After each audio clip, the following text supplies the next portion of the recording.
If you want something out of life, if you want to change yourself, if you want to acquire something, if there's some goal that you want to reach, that is really not easy as some people will make us feel.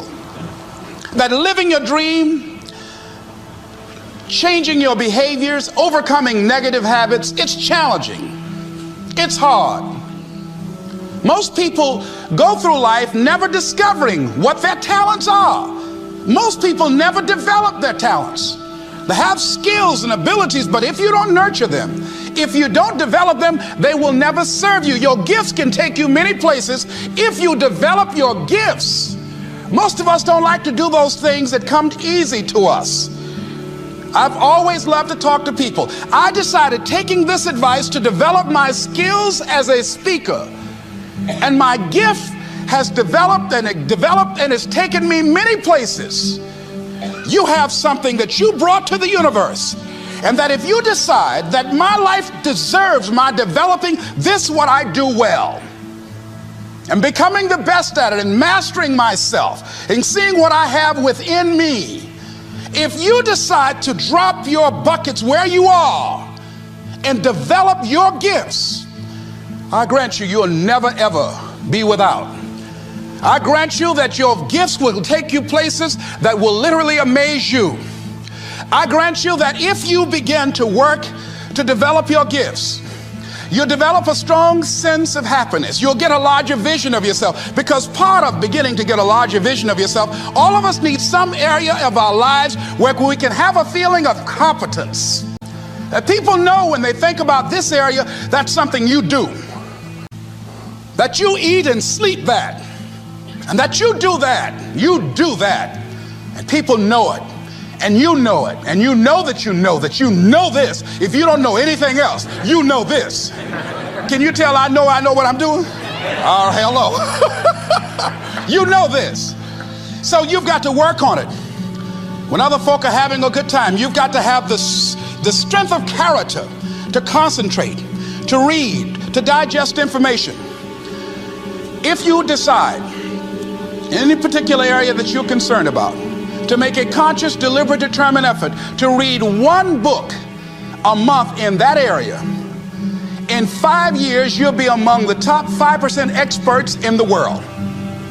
I read a minimum of 2 books a week. The average American reads only 1 book a year. If you decide that area that you love, that you are going to master that particular area, in this era of accelerated change, overwhelming complexity, and tremendous competition, as you begin to develop and expand your skills and your talents and your vision of yourself, you will always be in control of your destiny. The next thing is, whatever it is that you want to do, you want to do it massively. I have a friend who was telling me that his sales were down. I said, well, how many phone calls you make a day? He said, 25. I said, double them.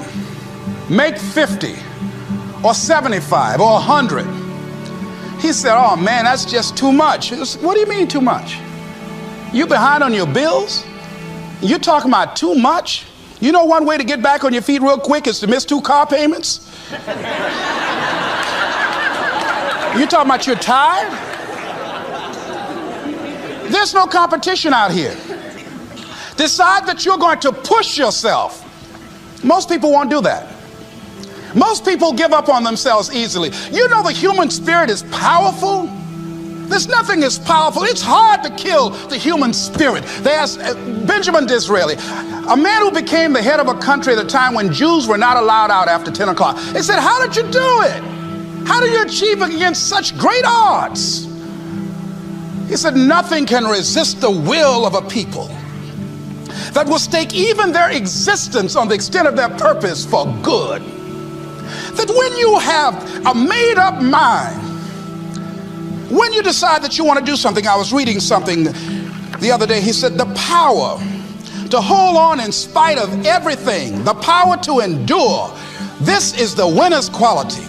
The hunger, the ability to face defeat again and again without giving up. This is a winner's quality. You have that quality within you. When you're hungry, you don't care about the facts.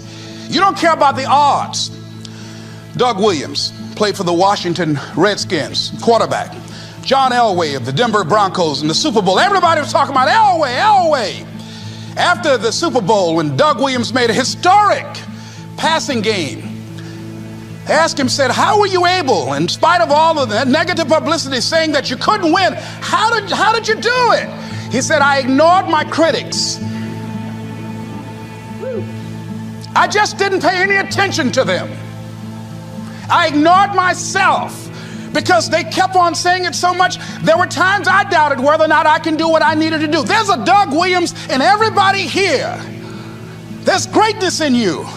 And you've got to learn how to tune out the critics outside and the critic inside.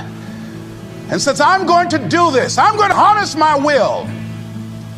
And I'm not going to let anything stop me. I deserve this. I'm going to do it until. And this friend, I told him, said, start increasing your calls. I said, I make 100 calls a day. I got a callus in my ear. My ear is kind of dark. You can't see it, but it's there. His sales have increased. He's working harder now. The other thing is that if you want something, you have got to be relentless. You've got to learn how to become resourceful. You've got to learn how to become creative.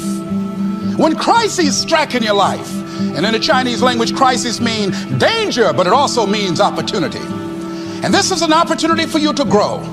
And you've got to be so relentless, regardless of what comes down the pike, that you're always looking for a way to get over, always looking for a way that you can break through, always looking for a way that you can win, always looking for a way that you can strike a telling blow.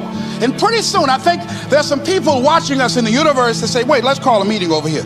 You know that guy Mustafa? Look at him down there. He won't stop. Just that fool don't know he can't get over. Look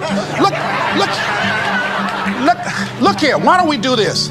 Let him go and let's mess with somebody else. Let him go on through. Live your life with passion, with some drive. I was giving a seminar the other day, and I mentioned that I was going to do some training in August with some young teenagers and take about 100 away to a 2 or 3 day camp. So if you're around folk who are dead and negative all the time, they will affect you.